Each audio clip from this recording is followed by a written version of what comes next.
特别大家到深圳龙岗地区看到一草微量物克服心机，也保存到同好。一套深圳嘅平山，政府人嘅台湾司机，恐快未係中國掠下8千幾名嘅超大微物，但除了內圍嘅部分，外圍都差唔多行唔驚嘅。雖然講呢微物嘅建築形式，頭啲時候是就當搶救嘅體位，但是問題是係呢詳細地區土地鐵搭前，愛保留傳統也係講發展，呢東方到底流落乜嘅，愛講唔講？呢情形都咁解嘅台灣市區如何是獨到安尼嘅問題？這個就是我的老房子啊，我就是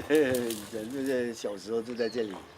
好危險。最近灣人家聽到70人說正阿伯講，順德沙崙的巷嘅行一條路步，一條路係叫做仙人家下，當日天初行嘅路。我們還有本單曬過嘅禾塘，也桑草大弄。托文節前，政府人嘅台灣司機係隻大型嘅人民公社，托改革開放過後，陸陸續續曬出去嘅。無人喺地都咪進來進落去，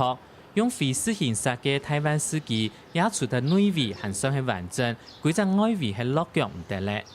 我啲屋咧，即係捱消時都知道咧，一坐喺睇門都係假人嘅，我公共有責任趕睇門咧。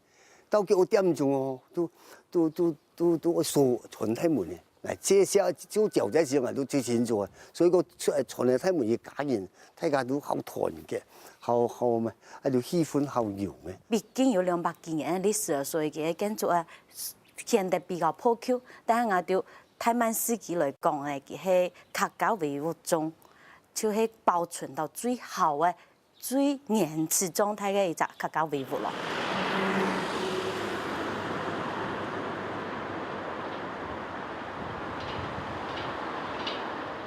台灣司機兼態路，也咪列做升級嘅文物來保護。其實台灣司機嘅建築規模同學府升級差唔多安大，總共有400人間間房，一間做一戶人，都係中國打唔落2卡嘅大型微量物。同台灣司機嘅政府公堂當行，有歸納嘅老祖公留下來當鐵片嘅烏瓦，也係同當到客家微量物看唔到嘅。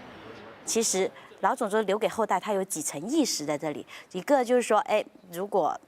到了哪個朝代，你們這個瓦爛了，沒辦法來補了，你可以拿老祖宗的這個留給你們的瓦給它補上。但是他又想到了一個，為什麼要放在那個宗祠的最上方呢？因為如果是拿下來補了，缺了，那就很明顯，客家人是很講臉面的。由客家做一步，無論係學府升級嘅老房人，也係台灣司機嘅政府人，都希望將微量物爭到好好。實際上，一件事情就牽涉到一個發展嘅基本矛盾，到底想要留下來，也係等佢去發展咯。你保護有2種，一個是原物保護，一個圖片保護，知道有這麼一回事也可以；還有一個選代表性的，有個把2個也可以。但是如果你要大保護也可以，就像我們講的，福建就做得比較成功啊。它一個土樓群上萬座，從南靖、從永定、從這些，那你看到的巍巍壯觀，你就感到我們的先人多偉大啊！龍崗也有這種態勢，但是因為深圳的地皮都千斤，而且守舊和創新的情況下，它必須要拆掉它，能夠創造更大價值，它肯定就撤了。對港南到龍崗，同深圳一隻大都市巷，一行在嘅一錯又一錯嘅老莊頭同微量物，都一套保留下來，行喺愛發展之間綁來綁去，本人成功保留下來嘅啲嘢。兩岸無天錯就讀到同樣情形，上來政府希望攞佢尊重歷史文物，還係要批定一個乜嘅目的，比如講觀瀾大錯到喺辦法村，真有可能本人保留下來咯。還有一道古文明喺考察到現實做唔到啲嘢冇睇嚟咯。客家新聞陳清美、鍾榮秀、陳俊報道。